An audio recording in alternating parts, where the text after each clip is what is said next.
अस्सलामुअलैकुम। आप देख रहे हैं YouTube channel cricket with Ismail. Pakistan versus England second test का पहला दिन अख्ताम पर पहुंचा है और मुकाबला इस वक्त बराबरी पर ही है। पाकिस्तान का दिन अच्छा रहा, बुरा भी रहा। इंग्लैंड ने भी रिकवरी की है, पर मैं बात स्टार्ट टॉस से ही करूँगा कि मैं हमेशा वहीं से करता हूँ, वहीं पर काम बिगड़े होते हैं। तो टॉस पाकिस्तान जीतता है, बड़ा अच्छा बाबर आजम कम बैक हो रहा है। पिछले मैच वो नहीं खेल पाए थे इंजरी की वजह से, टॉस वो जीतते हैं। कंडीशन ऐसी थी कि बारिश की वजह से डिले हुआ तो और बॉलिंग का फैसला बिल्कुल ठीक था।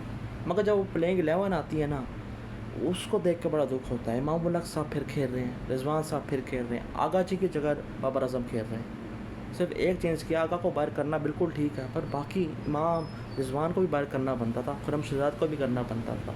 बाबर आजम नंबर 5 पे खेल रहे हैं अपने इमाम उल हक की वजह से, अब अपनी पोजीशन खुद ही ख़राब कर रहे हैं। तो मैंने पहले भी कहा था, अगर ये इमाम ये रिजवान खेलते दिखाई दिए, मैं सवाल बाबर आजम और सरफराज से करूँगा, ख़ास तौर पर बाबर आजम से करूँगा। इमाम उल हक बाबर आजम के करीब हैं, रिजवान भी। अलग ही एनर्जी होती है जब वो बाबर आजम की कप्तानी में खेल रहे होते हैं, अलग ही बातचीत में सिलसिला उनका पीछे से जा रहा होता है, वैसे तो कर नहीं रहे होते। पर मैच स्टार्ट होता है, अब्बास बहुत ज़बरदस्त बॉलिंग करते हैं, ऊपर से विकेट्स निकाल कर देते हैं। आप देख सकते हैं गे का विकेट, आप कह सकते हो कि वो डाउन द लेग था, वो आउट होने वाली बॉल नहीं थी, मगर जो डकिट और जो रूट का विकेट है वो बाहर को कर देना पड़ेगा। सी मूवमेंट उनको मिल रही थी, लड़की सी ग्रास ज़रूर यहाँ पर मौजूद है, इससे मदद मिल रही है। उसे वेदर भी ऐसा था तो बैटिंग यहाँ हो सकती थी। विकेट्स उनके गिर जाते हैं 77 पे, हम उनके 4 आउट कर देते हैं। मोहम्मद अली भी ज़बरदस्त बॉलिंग करते हैं, अली ब्रुक का विकेट निकालते थे। खुरम शहजाद अपना वही सिलसिला रखते हैं वेवर्ड बॉलिंग का, जो पिछले मैच से चल रहा था। 77 पे 4 होता है, 80 पे 4 होता है और लंच ब्रेक हो जाती है। उसके बाद जो दूसरा सेशन होता है ना, उसमें इंग्लैंड रिकवर कर जाता है, उसमें 100 रन लगाता है, सिर्फ एक ही विकेट निकलता है। वहाँ हम उनकी वापसी करवाते हैं, वहाँ हम स्लिप्स में कैचेस छोड़ते हैं। इमाम उल हक साहब जिनका मैं बोल रहा हूँ, उन्होंने कैच छोड़ा, बड़ा इंपॉर्टेंट। शान मसूद ने भी कैच छोड़ा है, वो भी नहीं छोड़ना चाहिए। हालांकि इतना बड़ा डैमेज डन नहीं हुआ, वो दोनों जल्दी आउट हो गए प्लेयर, जॉ रूट और लॉरेंस। फिर रिजवान साहब, उन्होंने भी कैच छोड़ा, पर उस बंदे ने 50 कर दिया। इतने कैच छोड़ रहे, ऊपर से इनके आगे आगे कैच कर रहे थे, स्लिप के पीठ में से निकल कर चौके हो रहे थे। खुद ही मौका दिया उनको वापसी करने का, ऊपर से अब्बास को फिर बीच में गायब कर दिया था बॉलिंग से। यही वेस्ट इंडीज़ सीरीज़ में बाबर आजम कर रहे थे, यहाँ भी यही कर रहे हैं। तो लंबे लंबे अरसे का उनको बाहर रखते हैं बॉलिंग से। सुनने में ये चीज़ भी आई है, कुछ मसला उनको हो गया था, मगर उसके बाद भी काफ़ी टाइम तक बाहर रहे वो।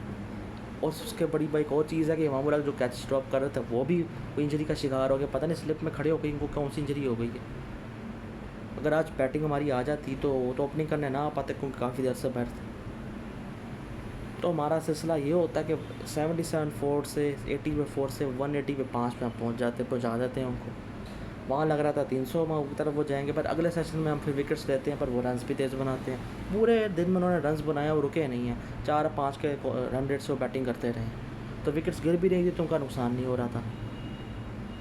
तो हालांकि पिछले मैच के मुकाबले में देखा जाए तो हमने अच्छा ज़रूर किया, मोहम्मद अली और उसने अब्बास ने, मगर खुरम शहजाद ने पूरा कसर नहीं छोड़ी थी कि इंग्लैंड को वापसी कराने को। बाकी हमारे फील्डर्स ने कोई कसर नहीं छोड़ी। अली उस्मान को भी शुरुआत में अच्छी बॉलिंग कर रहे थे, फिर बाद में उन्होंने पिक करना शुरू किया तो उनको भी बाउंड्री से मार रहे थे वो। एक रन आउट उनका हो गया, ना होता मुझे लगता है 1-2 विकेट और पड़ी होती हैं अभी भी वो 248 पे 9 है, कोई 20 रन और अगर कल वो ऐड कर देते हैं तो और बड़ा अच्छा हो जाएगा। हालांकि ये स्कोर भी हमारे लिए बड़ा मुश्किल है, हमसे तो ये भी नहीं बनना। हम उनको रोक सकते हैं 150 के 200 के बीच में, पर हम नहीं रोक पाए।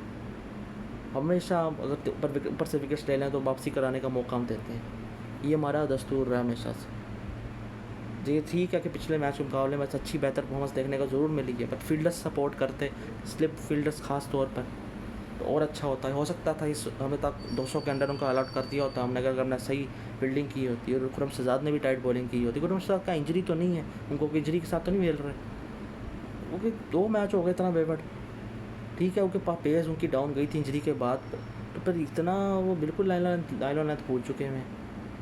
बीच में मैं मोहम्मद अली और अब्बास को भी कहूँगा कि उनकी भी बीच में लाइन लेंथ बिगड़ती रही है, उन्होंने भी थोड़ी सी बेवट बॉलिंग ज़रूर की है, पर वो विकेट्स भी लेते रहे अच्छी बॉलिंग करा के। को उनकी विकेट्स उनको डिज़र्व करते हैं, क्योंकि वो उनका कमाल है, बैटर्स की गलती नहीं, उनका ज़्यादा कमाल है।